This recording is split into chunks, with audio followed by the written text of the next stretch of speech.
प्रस्तुति होने जा रही है। हमारे महापुर माई बुक्स के प्यारे प्यारे नन्हे नन्हे बच्चों द्वारा आप सभी से निवेदन है कि कृपया इनका उत्साहवर्धन करने के लिए एक बार जोरदार तालियां। और इन बच्चों के लिए प्रोग्राम शुरू होने से पहले मैं कुछ बताना चाहती हूँ। ये बच्चे लगभग 1 महीने से प्रैक्टिस कर रहे हैं। बच्चों के एग्जाम चल रहे हैं, उसके बावजूद ये बच्चे प्रैक्टिस के लिए रोज अभ्यास के लिए आ रहे हैं। और जितना इनकी तारीफ करो उतना कम। बहुत कम समय में इन बच्चों ने इतनी सुंदर प्रस्तुति तैयार करी है। और हम भगवान से यही प्रार्थना करते हैं, ये परमात्मा बच्चे जो ये प्रस्तुति कर रहे हैं वो अपने आचरण में भी लें। अभी आप प्रस्तुति के माध्यम से देखेंगे कि क्या सुंदर संदेश ये देने जा रहे हैं, जो आज के आधुनिक भारत में शायद हम लोग उससे परिचित भी नहीं हैं। जो आज की टेक्नोलॉजी हम देख रहे हैं ना, जो नई नई टेक्नोलॉजी आ रही है वो ऐसे ही नहीं आ रही है। ये सब टेक्नोलॉजी हमारे प्राचीन गुरुओं द्वारा, प्राचीन ऋषियों द्वारा दी गई है, जो आज हम नए नए आविष्कार के रूप में देख रहे हैं। हमारा प्राचीन भारत, प्राचीन ऋषियों का ज्ञान विज्ञान कितना अद्भुत था, आज ये बच्चों के माध्यम से प्रस्तुति दिखाई जाएगी। एक बार जोर से लोगों ने तालियां कर दीजिए। बच्चों, आपको बहुत बहुत शुभकामनाएं, बहुत प्यारे लग रहे हो। गॉड ब्लेस यू बेटा। ठीक है, तो अब मैं आमंत्रित करती हूँ सबसे पहले स्टेज पर माया एंड रिद्धि। पापा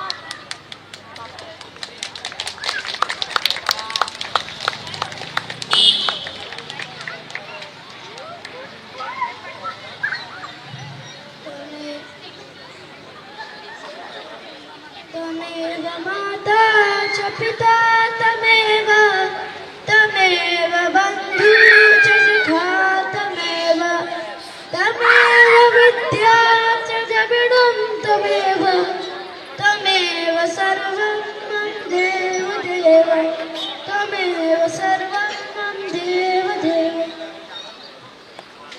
अरे अचानक यह श्लोक क्यों? सोच रहे हैं ना? सबसे पहले आप सभी हमारा नमस्कार स्वीकार कीजिए।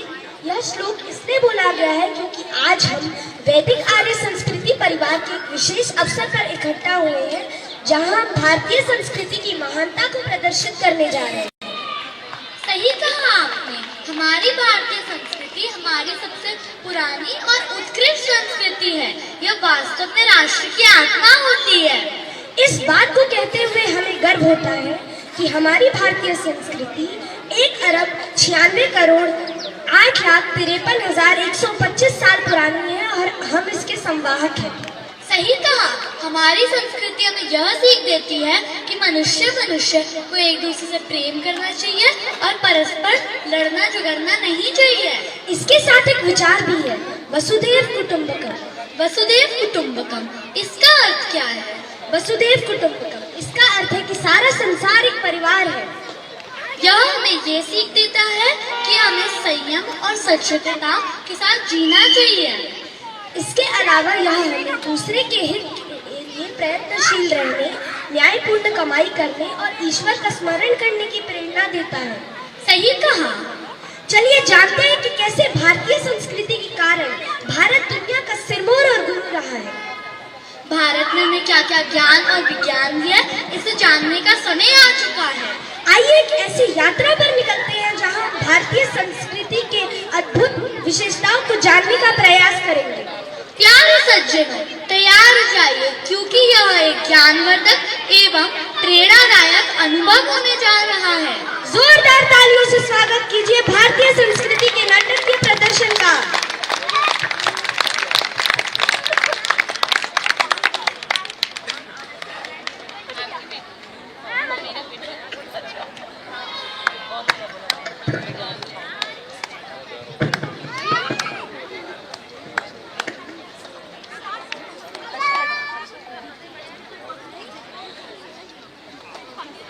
ईश्वर ने अद्भुत ज्ञान का भंडार अग्नि, वायु, आदित्य, अंगिरा इन 4 ऋषियों के अंतःकरण में वेद ज्ञान प्रतिष्ठित किया। वेद का पढ़ना और पढ़ाना धर्म कहलाता है। सुनना और सुनाना भी कर्तव्य बताया जाता है। सुनना और सुनाना भी कर्तव्य बताया जाता है। नीति ही असली दौलत है दुनिया में हर इंसान की।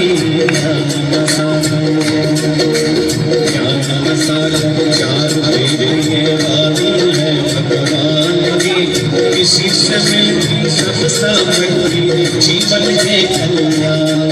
ज्ञान का सागर चार है भगवान की। किसी से मिलती सब सामग्री जीवन में कल्याण। ज्ञान का सागर। इसके साथ ही यज्ञ की अलौकिक शिक्षा का ज्ञान भी भारत ने दुनिया को दिया। यज्ञ दुनिया का सबसे श्रेष्ठतम कार्य है जो एक संपूर्ण चिकित्सा विज्ञान है।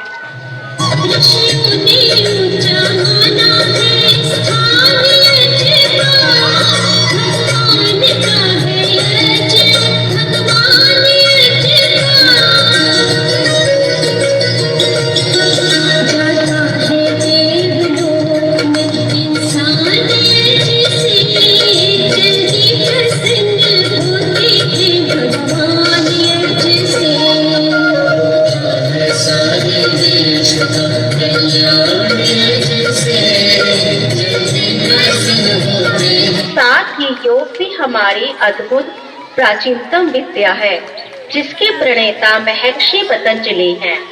आज पूरे विश्व के लोग योग को अपनाकर अपना तन मन व जीवन स्वस्थ बना रहे हैं और साथ ही अध्यात्म की ओर बढ़ रहे हैं।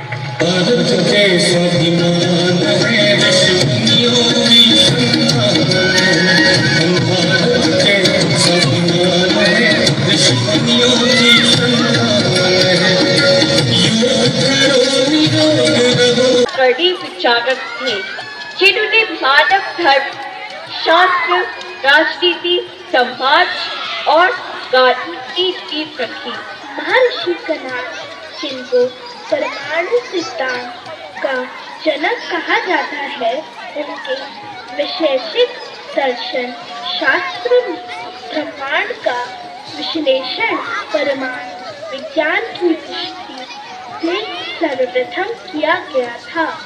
ऋषि सुश्रुत जो एक महान आयुर्वेदाचार्य और शल्य चिकित्सक थे, जिन्हें शल्य चिकित्सक और प्लास्टिक सर्जरी के पिता के रूप में जाना जाता है। ऋषि चरण यह भी एक महान आयुर्वेदाचार्य व चिकित्सक थे। इन्हें आयुर्वेद के पिता के रूप में जाना जाता है। अगस्त में यह सिद्ध चिकित्सा व इलेक्ट्रिक बैटरी के जनक माने जाते हैं। ऋषि विश्वकर्मा, जिनको शिल्प कला का जनक कहा जाता है। विश्वकर्मा की विरासत आज भी कारीगरों, इंजीनियरों और शिल्पकारों को प्रेरित करती है। ऋषि ब्रह्मगुप्त यह एक बहुत ही प्रसिद्ध भारतीय गणितज्ञ और खगोल शास्त्री थे। इनको खगोल विज्ञान और गणितज्ञ और ज्योतिषी का जनक कहा जाता है। ऋषि का प्राचीन भारत के एक महान दार्शनिक और विदुषी थे जो वैदिक अध्यात्म के क्षेत्र में बहुत ही कुशल थे। ऋषि भास्कर का यह एक महान गणितज्ञ, राजक, एक महान वैज्ञानिक और रसायन शास्त्री थे। उन्हें पारा और लोहे के निष्कर्षण का ज्ञान था। ऋषि चाणक्य ये एक महान व्यक्तित्व थे जिन्होंने राजनीति शास्त्र, अर्थशास्त्र और समाज नीति में महत्वपूर्ण योगदान दिया। और भी अनेकों ऋषि मुनि हैं जिन्होंने दुनिया को अद्भुत ज्ञान देकर जीवन जीना सिखा दिया। ऐसा है मेरा महान आर्यभट्ट भारत जिस पर हमें गर्व है। ज्ञान की गंगा, ज्ञान की गंगा, ऋषियों की अमर वाणी। ज्ञान की गंगा, ऋषियों की अमर वाणी। पुरुषा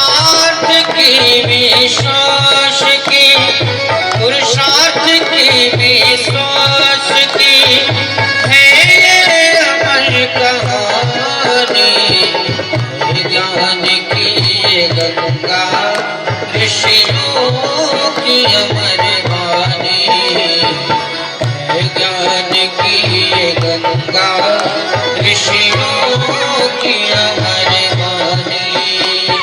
जब दुनिया को गिनती नहीं आती थी, तब भारत के महान गणितज्ञ ने शून्य की खोज की और समय काल गणना के आधार पर ही सूर्य, चंद्रमा, पृथ्वी, ग्रह, नक्षत्र आदि का ज्ञान विश्व को दिया।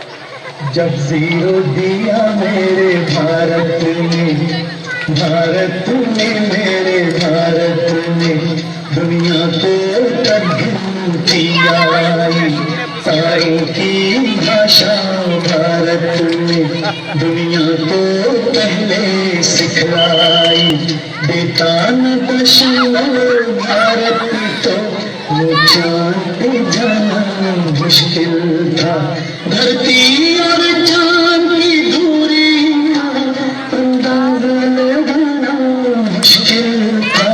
सभ्यता जहाँ पहले आई, सभ्यता जहाँ पहले आई, पहले जन्मी है जहाँ पे करा। अपना भारत वो भारत है जिसके पीछे संसार चला, संसार चला और आगे बढ़ा, आगे बढ़ा बढ़ता ही गया। भगवान करेंगे और बढ़े, बढ़ता ही रहे और पूरे रहे, बढ़ता ही रहे और पूरे रहे। महर्षि दयानंद जी, जिनका जन्म गुजरात के टंकारा गांव में 1824 में हुआ था। दयानंद जी ने आर्य समाज की स्थापना की और लोगों को वैदिक संस्कृति के सिद्धांतों के अनुसार जीवन जीने की सीख भी दी। उन्होंने जातिवाद, छुआछूत, बाल विवाह, पाखंड, कुरुडमवाद, बहुदेवतावाद, अशिक्षा, जादू टोना आदि कुरीतियों का विरोध किया। पुनः विधवा विवाह का समर्थन किया।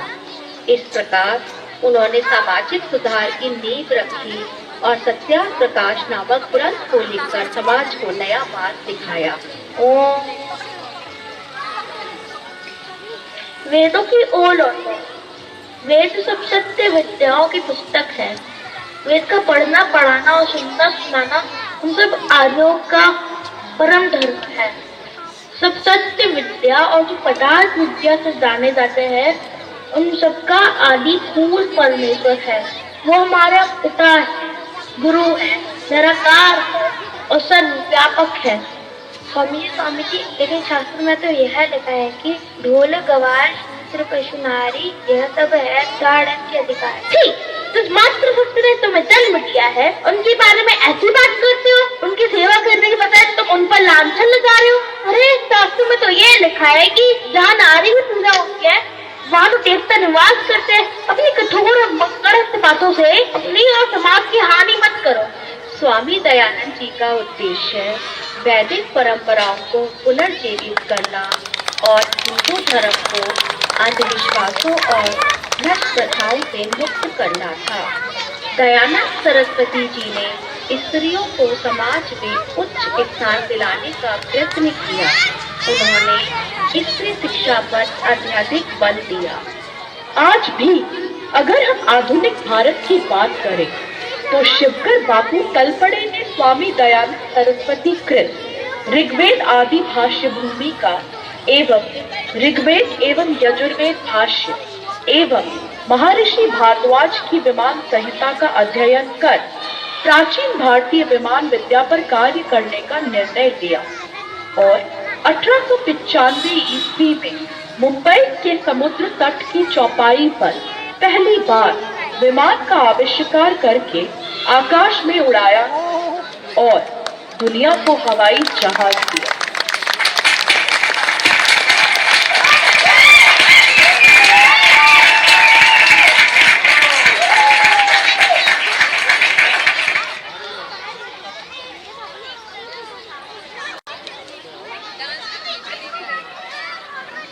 हेलो,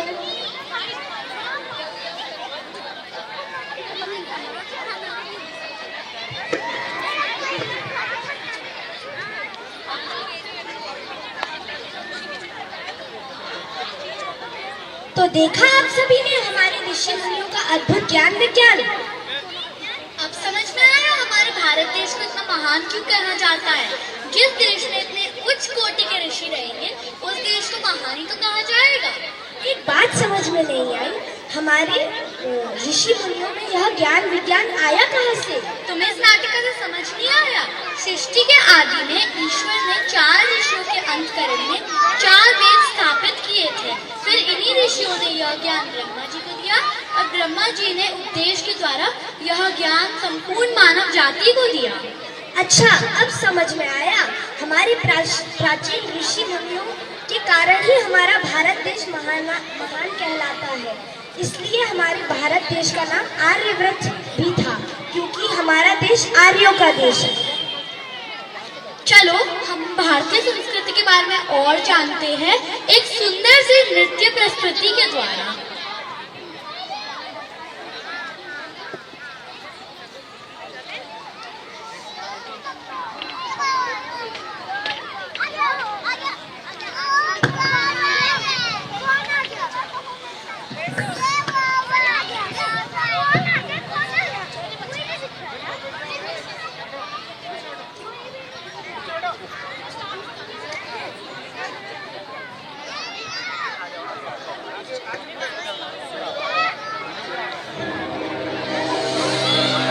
तहसीब का रंग सुनहरा, गंगा जमुना मेरी आंखें, मैं नए भारत का चेहरा। मैं कल भी था, मैं आज भी हूं, मैं नवयुग का अंदाज भी हूं। सारी दुनिया का घर मुझ में, इस मिट्टी का आदर मुझ में, मैं देशभक्त भी कर रहा हूं,